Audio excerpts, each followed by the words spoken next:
जी अस्सलाम वालेकुम दोस्तों, कैसे हैं? उम्मीद है आप लोग खैर आफियत से होंगे।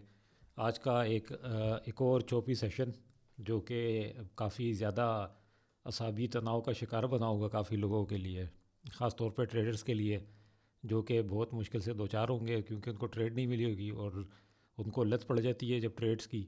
तो वो कहते हैं कि ट्रेड क्यों नहीं मिल रही है, और जब पोजीशन ले लेते हैं तो फिर फंस जाते हैं, फिर कहते हैं हम तो फंस गए। तो उससे बेहतर यही होता है कि इस तरह की चौपी मार्केट में ना तो आप ट्रेड लें और सुकून से बैठ जाएं और देखते रहें हो क्या रहा है।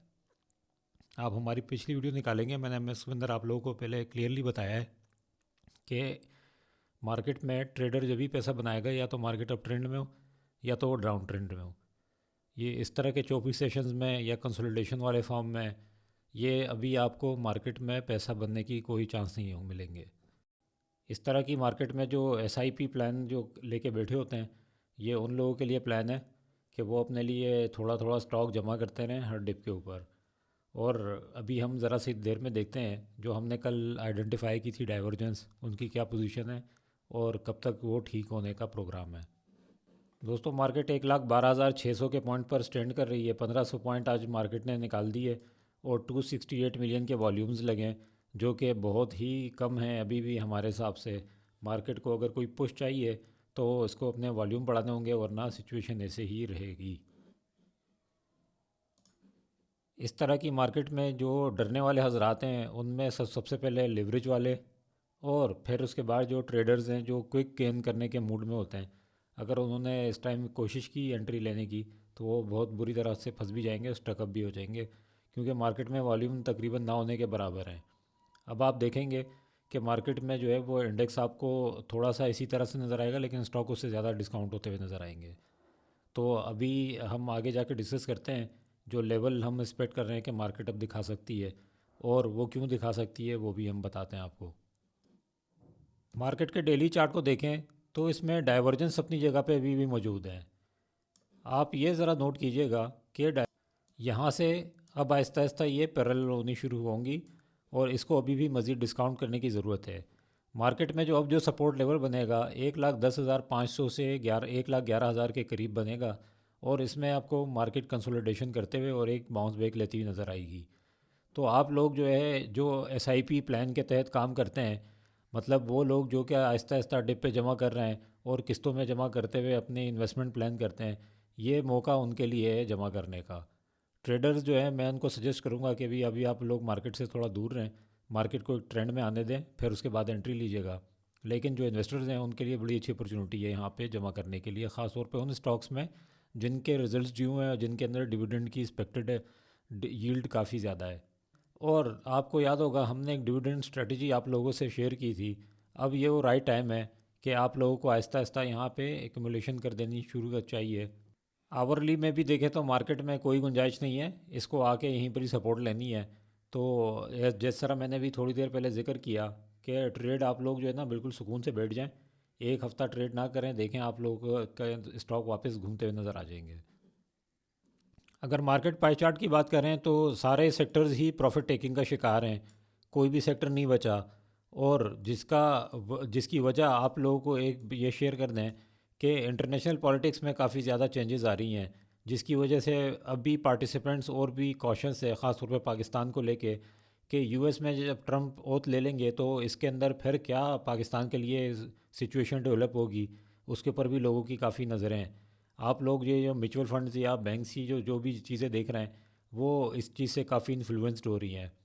और जिस तरह ट्रंप ने कनाडा को अमेरिका का हिस्सा बना लिया, इसी तरीके से जो है वो ब्लंट स्टेटमेंट दे देते हैं और इन्वेस्टर जो है थ्रू आउट द रीजन्स थोड़े कॉशियस हो जाते हैं। अब आप देखेंगे कि क्योंकि पाकिस्तान का भी एक बहुत बड़ा कंसर्न है और जो उनकी फॉरेन पॉलिसी का हिस्सा बनेगा, तो अब देखेंगे कि इन्वेस्टर आप लोगों को थोड़े उस फ्रंट से भी कॉशियस नज़र आएंगे। लेकिन ओवरऑल मार्केट के फंडामेंटल्स बिल्कुल इंटैक्ट हैं, इसमें कोई चेंज नहीं है। हम आपको फिर शुरू से जिस तरह बताते चले आ रहे हैं और अभी भी बता रहे हैं कि आप लोगों के लिए 2025 एक अच्छी रिटर्न दे सकता है। सिर्फ आप लोगों ने इसके फंडामेंटल पकड़ के रखने हैं जो अभी भी इंटैक्ट हैं। देखें, इन्वेस्टर का जो सेंटिमेंट है वो मार्केट में बहुत ही ज़्यादा इंपॉर्टेंट होता है। मार्केट चाहे जितनी भी अच्छी हो फंडामेंटली, लेकिन अगर एक दफ़ा इन्वेस्टर का सेंटिमेंट शेक हो गया तो फिर वो मार्केट जो अगर अच्छे भी स्टॉक्स होते हैं तो वो गिरना शुरू हो जाते हैं। अभी वही सेम लाइक सिचुएशन क्रिएट हो रही है। जिस तरह हम लोग आप लोगों को बताते हैं कि market is more about psychologies and number, तो जितने भी प्लेयर्स हैं अभी वो आपकी साइकोलॉजी से खेल रहे हैं और वो खेलते रहेंगे क्योंकि उनको डिस्काउंटेड रेट पे माल चाहिए और आप लोगों से निकलवाने हैं। तो अगर जो ट्रेडर हजरात हैं वो बेशक उठा के माल अपना दे भी दें उनको, तो उनको कोई फ़र्क नहीं पड़ेगा। जो इन्वेस्टर हैं उनको हमने बता दिया है कि आप एसआईपी के तहत अपने आहिस्ता आहिस्ता करके प्लान जमा कर लें। इनको एक ट्रिगर चाहिए, एक क्लैरिटी चाहिए। जिस तरह से वो क्लैरिटी मिलेगी इनको, ये आगे आपको बाइंग करते हुए नज़र आना शुरू हो जाएंगे। चलें जी, कुछ न्यूज़ हैं उनकी तरफ बढ़ते हैं। देखें, सीडीसी ने एक सेंट्रलाइज गेटवे पोर्टल बनाया है और उसके लिए बहुत सारे ब्रोकर्स को ट्रेनिंग दे रहा है। देखें, ये एक इनिशिएटिव जो है वो इन्होंने पहले भी लिया था और इसमें इवन इन्होंने ये भी प्रपोज कर दिया था पीएसएक्स को कि आप ब्रोकरलेस ट्रेड की तरफ जाएं।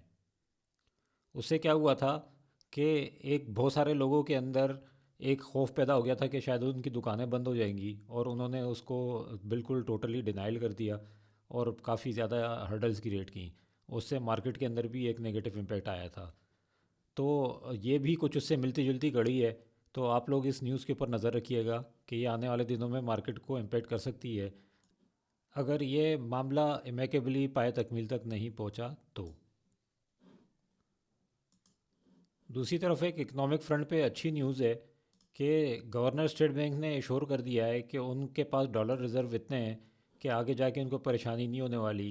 क्योंकि बहुत सारी कंपनीज़ को इन्होंने अगर 2023 में 330 मिलियन पे ऑफ किए थे, तो अब उनके पास अब जो कि बढ़ के 2024 में 2.2 बिलियन हो चुके हैं और वो इसको इजीली पे ऑफ कर सकते हैं, वो कर रहे हैं।